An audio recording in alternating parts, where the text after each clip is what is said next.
लोकमान्य उन्नती 2025 महिला सक्षमीकरणाचा उत्सव नाशिकमध्ये उत्साहात संपन्न।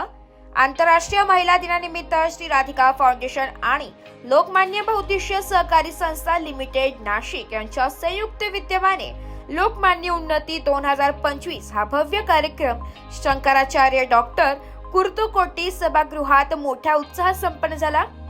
या विशेष सोहळ्यात महिला सक्षमीकरण, सायबर सुरक्षा जागरूकता आणि मनोरंजनाचे अनोखे मिश्रण अनुभवायला मिळाले। लोकमान्यचे प्रादेशिक व्यवस्थापक श्री संतोष बगळे यांच्या उद्घाटनापर भाषणाने कार्यक्रमाची सुरुवात झाली। त्याने लोकमान्यांच्या गुंतवणूक योजना तसेच लोककल्प फाउंडेशनच्या सामाजिक उपक्रमांबद्दल माहिती दिली आहे। महिलांसाठी खास आयोजित पैठणी खेळ स्पर्धेत विजेत्यांना प्रतिष्ठित पैठणी साड्या आणि शाल देऊन सन्मानित करण्यात आले, ज्यामुळे स्पर्धेचा उत्साह आणखीनच वाढला। कार्यक्रमात विविध क्षेत्रात उल्लेखनीय कामगिरी करणाऱ्या महिलांचा सन्मान करण्यात आला। या कार्यक्रमाला 450 ते 500 महिलांनी उपस्थिती लावली।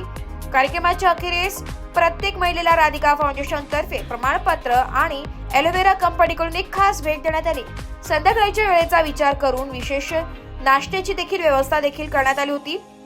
कार्यक्रमाच्या यशस्वी आयोजनासाठी राधिका फाउंडेशनचे संस्थापक चेतना ताई सेवक, वंदना बनकर, सागर बच्चाव आणि मेघा मॅडम यांनी महत्त्वपूर्ण भूमिका निभावली आहे। त्यांनी सर्व महिलांचे आभार मानत या प्रेरणादायी सोहळ्याची सांगता केली आहे। नमस्कार सर्वांना, मी मिसेस हर्षाली भोसले, एक फॅशन मॉडेल व सपोर्टिव्ह ऍक्ट्रेस आणि राधिका फाउंडेशनची ब्रँड अँबॅसेडर। सर्वप्रथम सगळ्या महिलांना वुमन्स डेच्या हार्दिक शुभेच्छा।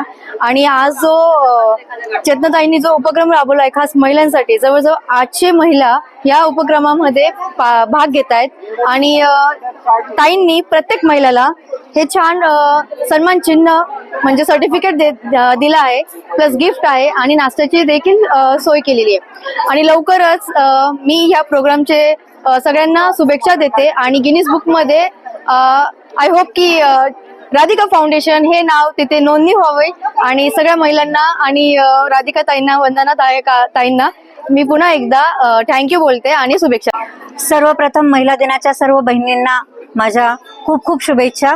महिला दिन तर असं म्हटलं तर तो फक्त कॅलेंडर मध्ये एक दिवसाचा असतो, पण 365 दिवस हा महिलांचाच दिवस असतो, कारण की ती घर, चूल, मूल आणि बाहेरचे व्यवहार हे सगळं सांभाळत असते।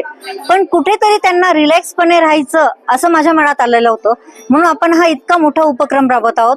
जवळजवळ आपण 700 ते 800 रजिस्ट्रेशन केलेले आहेत आणि मी कालच सर्च केलं की शेवटचे जे होतं तर ते महिला दिनाचा जे खेळ पैठणीचा शेवटचा होता तर तो 850चा आहे आणि मला माझी नोंद त्याच्या पुढे न्यायची आहे, हे माझा मानस आहे।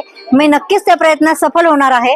आणि आज आपण हा जो कार्यक्रम महिलांसाठी ठेवला आहे यात आपण विविध प्रकारचे गिफ्ट सुद्धा ठेवलेले आहेत आणि त्यानंतर उशीर होईल, महिलांना थोडीशी भूक लागतेच ना खेळल्यानंतर, तर त्यामुळे आपण त्यांना नाश्त्याची सुद्धा व्यवस्था केलेली आहे।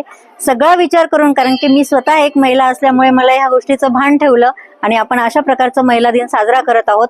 नक्कीच आज आपण एवढ्या छोट्या प्रमाणात केला आहे, पुढच्या वेळेस आपण याच्याही मोठ्या प्रमाणात घेऊन कॉलेजचं ग्राउंड घेऊया आणि मोठ्या प्रमाणात महिला दिन साजरा करूया। किरण दीपक बेंडाळे, राधिका फाउंडेशन तर्फे ताईंनी 700 महिलांचा सत्कार केलेला आहे। त्याचप्रमाणे संपूर्ण वर्षभर त्या विविध कार्यक्रम बायकांसाठी, महिलांसाठी, मुलींसाठी करत असतात।